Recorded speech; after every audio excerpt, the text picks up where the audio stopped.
Good afternoon. I'm Kirsten Neese with Cornerstone Homes. Today we're up at Chickahominy Falls in the barn at Woodside Farms for our second series piece on health and wellness. Today we have Amy Fowler, who's been with us before in chef demos and other events up here at Chickahominy Falls.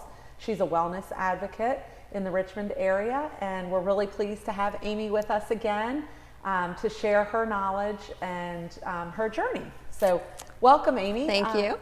Tell us a little bit about yourself and how your journey to become healthy. Okay, I will. Thanks for having me, and I wanted to come share today, and hopefully my journey will help someone else. It started about 10 years ago. I was having some health issues, and really the one that kind of stuck in my mind first was gallbladder pain. It was intermittent at first, and then it kind of became more continuous. I found out I had lots of gallstones, and I had some other things like jaw and shoulder pain, allergies, bronchitis, things like that. And I was kind of like everybody else. I used to just take over-the-counter medications and prescriptions, and then with the shoulder and the gallbladder, that kind of escalated, and I didn't really want to have surgery. So instead of having surgery, I decided to do some research and find out some other ways that I could deal with those issues.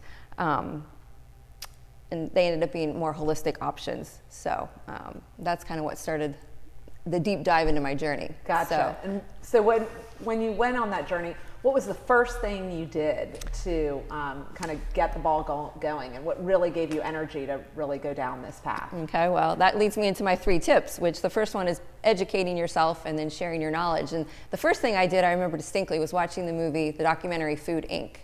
And that was just kind of about how food is processed in the United States, like how it's grown, how it's processed, how it's distributed. And I studied industrial engineering in college, so that should have been like the way the normal food is done should have been like industrial engineer's dream. It's very efficient, but I've found that it's not very effective because healthy food leads to wellness, and going and shopping the store with coupons is not really the healthiest way to do it. So I watched the movie Food, Inc. I read Dr. Neil Barnard's his plant-based book, and then later, which was this one, and these are a couple of my favorite cookbooks, but it's basically about plant-based eating. And then I also later in my journey watched the documentary by Joe Cross, Fat, Sick, and Nearly Dead, which is about juicing. So those were kind of like, I've done lots, but those are like the 3 highlights and the ones that really stick with me. If someone was starting on this journey, those would be 3 that I would recommend. So it's the Neil Barnard, the Food, Inc. movie, and then Fat, Sick, and Nearly Dead. Fat, Sick, and Nearly Dead by Joe Cross. Start juicing. Okay. And so what happened was after I watched Food, Inc. is I started shopping at local farmers markets, and then also organic. So I kind of combined organic and local for our food, for our family. I started shopping the perimeter of the grocery store. And I've heard that, like the perimeter of the store. You think about logistically, a grocery store that's set up, all the electrical wiring essentially is on the perimeter of the store, except for maybe some frozen food aisles. But generally, that's where all your fresh contents are. Right. Yeah. So started making that a priority. I ended up adopting a plant-based lifestyle because of Dr. Neil Barnard's book. He basically was like, try it for 21 days, and I was having so much gallbladder pain at the time. I was like, I'll try anything for 21 days, and in 5 days, I felt completely different. Right. If it hadn't worked, I probably wouldn't have stuck with it, but for me and my journey, it worked. So I avoided having my gallbladder removed. I just felt better, I had more energy. So yeah, I did that. I started making smoothies. I remember I started making smoothies with my food processor, just because my blender was kind of crummy at the time, and fell in love with it. So I ended up, investing in a Vitamix. So I have lots of kitchen tools now that make my journey easier. But it was, they're all acquired over time and thoughtfully researched. And that's kind of an interesting thing too, right? I'm doing Whole30, which is a meal kind of basic, getting back to the whole foods, right? And I started eating tahini, which I'd never eaten before, and I'm eating that with apples and walnuts as a almost like a dessert, or a nice breakfast with cinnamon on it. And that's really an acquired taste. Like I remember you talking about with the smoothies, you started with sweeter things, and as you've grown to drink more smoothies, or down this journey, you kind of get away from the sugary things and you're really getting to just the real foods. Right. You start with spinach because it's sweeter than kale, and then once your taste buds adjust, then you add in, kale and bok choy, things like that. So it really is amazing how your taste buds do adjust, and things that, if you go back and eat something really sugary, you're like, oh, how did I ever eat that on a regular basis? Right. I did a couple of Bible study nutrition classes, and those really even took me to the next level. We talked about fermented foods for gut health. And I make kombucha now, and I still do. I took that class, 5 or 6 years ago, so I make kombucha every week. Kimchi, and they talk about how your gut health is so important. My family is not strictly plant-based, and I learned about a raw cow milk share. So I purchased that. Which is awesome, because I know up here at Chickahominy Falls, we have raw cow milk share available to the residents here. So I'm interested in hearing about it. I haven't actually tried it yet, so tell us about that and how that helps. It's just, it's not pasteurized, and so you're getting all of those nutrients. It's important to know your farmer and the cleanliness practices, but it's not heated, and so you're getting all that rich goodness. Just like cooking a vegetable, you're not cooking out a lot of the nutrients that you would get when it's fresh. Yeah.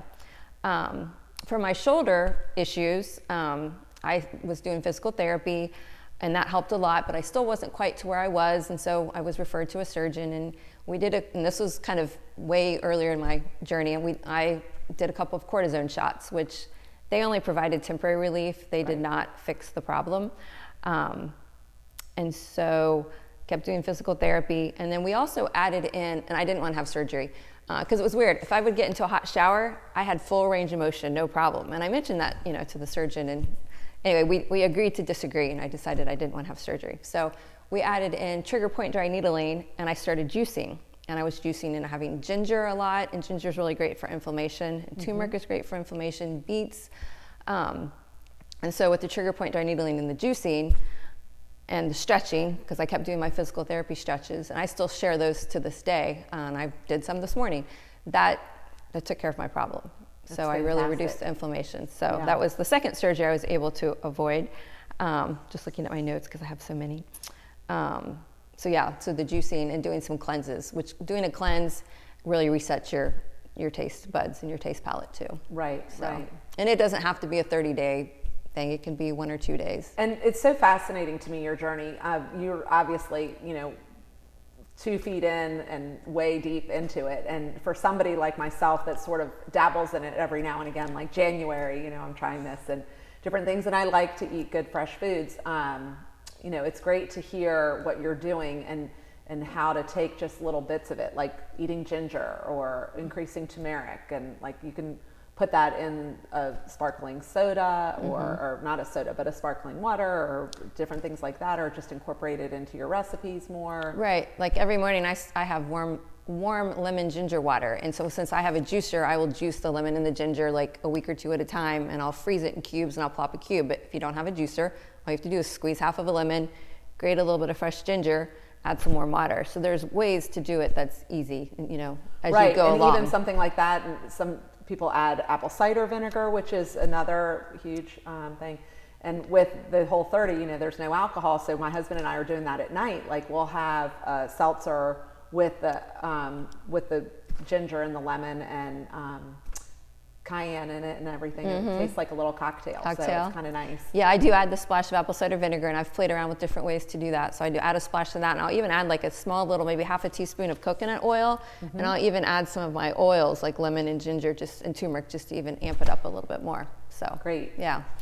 And then because I loved being at the farmer's market so much, I saw an advertisement for managing chef demos at Mannequin Market. So I've been doing that for 4 years. So I'm the manager of the chef demo program, and for 3 years we did it in person, and because of the current pandemic this past 2020 is we went virtual. So I got to work with 18 different chefs. We did 18 different demos. I'm really proud because they're all different kinds of recipes, all different nationalities, and so it's really a variety. And so fantastic because you're dealing with people that shop the farmers market regularly, and they are using that product to incorporate and make awesome, delicious recipes. Right. I'm sure. And so it was wonderful to do it in person because you get, the instant feedback, and people get to try the samples, which I love. You got the music going and the trees and everything. So that was a little bit of downside of videoing them, but on the other hand, the upside was we get to reach a lot more people. If somebody wasn't able to make it. So if somebody wanted to see those, how can they? They go on the RV Agricultural YouTube channel and just click videos. And then we also have the Ag YouTube. And then we have the recipes on our website. Cool. So yeah, we'll try and put that in the notes here today. Okay. Too. And then about a little after the chef demos, a friend invited me to a doTERRA essential oil class. And I went. I had been curious, and I, bought a kit with the diffuser and the top 10 oils, and really started seeing results with them. Really, like within the first 2 weeks.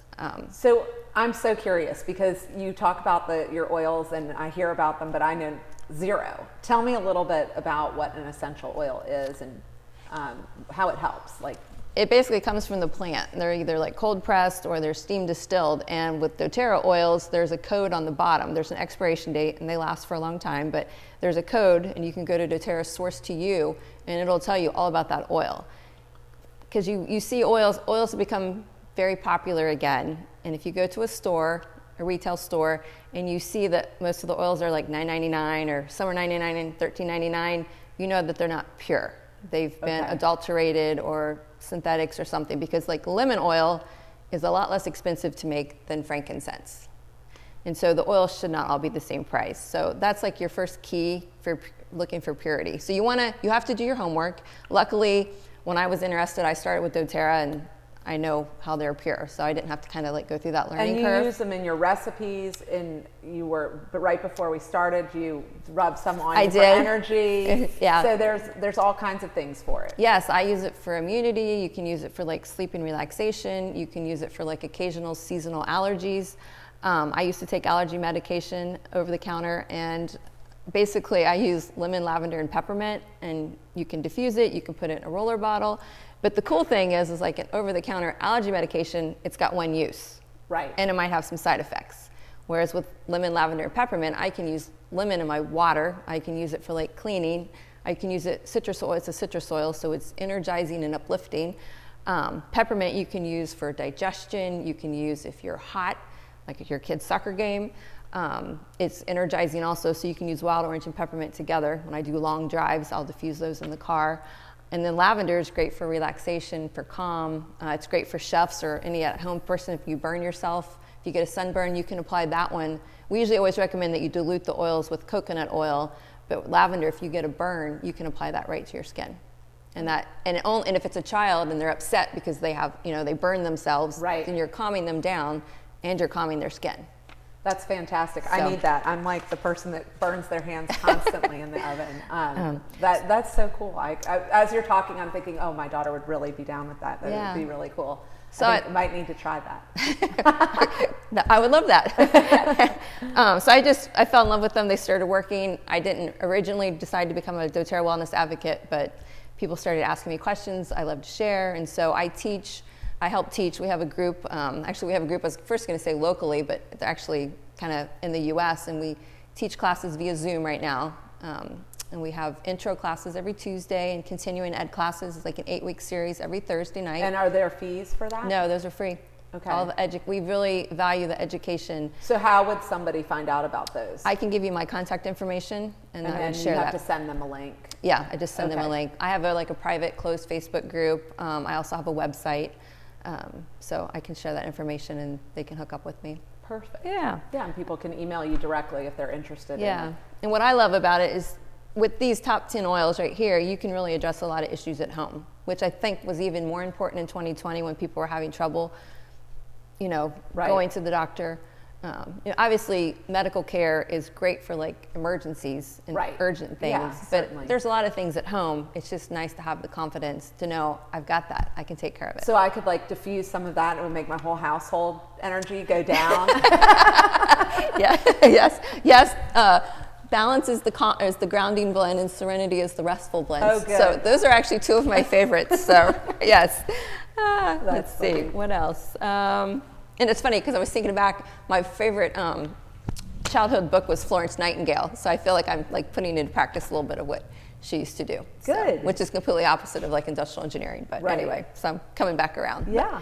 But, so a quote I just heard the other day was, which applies to this, was unpack less and peel more. So eat less processed foods and peel more, like fruits and Right. vegetables, bananas, things like that. Good tip, good tip. And my little thing is to encourage you to think outside the prescription pad. So Right. using these tools. That's fantastic. Yeah. So then going forward, your tips. So we talked a lot about, your journey and incorporated some of that in there. But if you were to give somebody that's starting out 2021 with a fresh start and a fresh look, and maybe has some of these other ailments that you're talking about, what would be 3 tips that you could give them to kind of help them get started? Well, one is the education, which we Right. kind of just talked about all that. 2 would be incorporating what you learn into healthy habits. So like staying hydrated, water is so important, and you're supposed to drink. So if you weigh 150 pounds, you should drink 75 ounces of water. Half your weight in water. Yeah, half your weight in water. And I just realized recently that I'm like, I don't really think I'm drinking enough water. So what I decided to do just recently, just to kind of see, is this jar's 64 ounces? So I fill it up every morning. And then obviously it's hard to drink out of that and you're on the go. So I fill from that multiple times a day, or you could just fill 4 smaller water bottles. Right. And at the end of the day, after dinner, if I'm... You got a lot of chugging of water to do. And it's not great to do it right before you go to bed because you don't want to have to get up and go to the bathroom. But it just, it's the engineer in me. It's like track it. Like, Yes. You have to have some measurements. Right, and that's true. And even like a little health journey, like today I did this, and kind of writing notes down, I think is helpful too. If you want to like keep a little food diary or something. So, and then I've learned a lot about digestion, and there's simple things that you can do that are free. 1 is to drink water. 2 is to chew your food well. You really have to like think about that. Right. And then breathing. They talk about taking deep breaths when it calms you down, but like it gives your organs some space inside.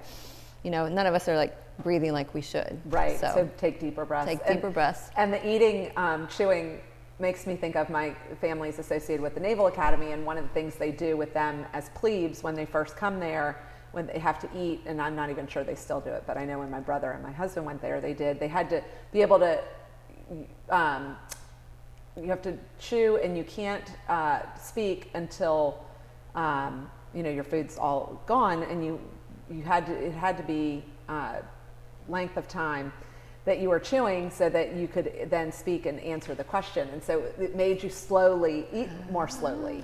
And some of the people that maybe know in the military training, I think that they do that a lot. But anyway. That's really interesting. It just calms you, makes you slow down so you don't have to, you can't just snarf it all down. Right, and then they say it takes a while for your stomach, your Yeah. brain to register that you're full. So Right. that would actually help with that too. Yeah. Yeah. And do you think that it's important to drink water before you eat? I've heard that too. Like a lot of people say drink a little lemon water before you eat because that kind of helps you digest and I think ideally if you could sure you don't space it out, because I've also heard that you really shouldn't drink too much fluid when you're eating because it dilutes your digestive juices in your stomach. Mm-hmm. So I think ideally if you can maybe drink an hour before you eat. That's a good thing. Yeah. And of course we have an oil, Digest Zen, which also helps with digestion.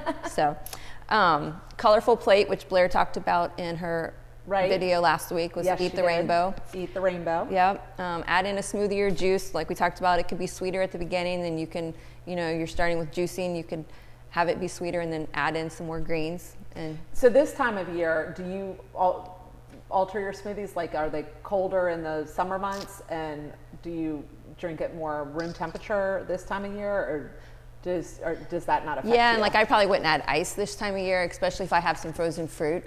I would eat a warmer. I wouldn't eat it as cold. Right. And I probably would drink more juice right now than smoothies, and drink more smoothies maybe in the summer when I really wanted something really cold. Right. And you can experiment with the juicing too. Like if you don't have a juicer, you can buy cold pressed juice from local stores in different places too. Right. So you could always experiment before you invest. Exactly. And that's what I did. Yeah, you want to look for the cold pressed juice, just like the raw cow milk is. You want the cold pressed, non-pasteurized, because when you pasteurize it, you're killing. Now, would it be better to drink a pasteurized juice than to drink a Coke? Yes. Absolutely. Or a soft drink? Yes. But if you're really wanting the health benefit, it's better to drink cold pressed, non-pasteurized juice. Okay. So, yeah. So, great. Anything else? Yeah, you can use herbs to flavor your food. It's not a lot of oil and salt. And sometimes if I'm out of an herb like cilantro, I'll just use my oils. Not all oils can be used internally, but some can. Okay. So like if it's an oil like that, I'll use that. Focus on adding in nutritious items rather than thinking, oh, I'm being deprived, I can't have this. Right. Because when you keep adding in things slowly, it kind of like pushes the bad stuff out. That's just a little tip, a trick. doTERRA is having a Power of Healthy 21-day challenge starting February 1st, and it's just a way to start incorporating and adapting new healthy tips into your things. So if you're interested in that, just let me know. That's simple, it's free. Okay. And it kind of teaches you how to habit stack, like get up in your morning, drink your water, then like have your lemon ginger water, and you just learn different habits, and they just become say if you part do of your something routine. for 21 days, right, it becomes Yep. habits. So. Yeah. And my last tip is movement, and it's just basically keep it simple. I know a lot of people aren't going to the gym right now, but you can walk, you can do yoga and stretches at home. There's all kinds of apps and even on your TV, yeah, there's a lot of programming. Facebook, like right now, a friend of mine teaches bar and Zumba classes, so like I'm on her Facebook group, and so I have access to those. I have like a little rebounder at home, which I bought secondhand, weights and stretchy bands. So there's just ways to, it's really important to keep moving, and even though you might not want to go to the gym right now, you can do things at home. And it's much more effective, I find, if you do it with somebody, a family member or a friend. One, it's more fun, it goes faster, but it keeps you accountable. If I have that on my calendar with a friend, I'm not going to cancel. Right. You're not going to sleep in. Yeah, I'm going to keep that appointment. So, yeah, and you can even just be like shoveling snow or raking leaves. So it doesn't have to be, I'm going to sit for an hour or stand for an hour and do this class. So, yeah. So to sum it up, I would say educate yourself, listen to your body, and be your own advocate. Work with your doctor, but be your own advocate if you don't, question things. Right.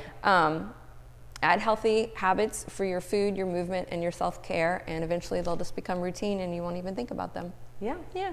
And then share what works for you with others. That's right. And you're great at sharing, and have a great group of people that you work with, and excited to give out your information so people can contact you directly, because I do feel like you're really approachable and easy to work with and talk with, and would really be helpful to a lot of people. Thank you.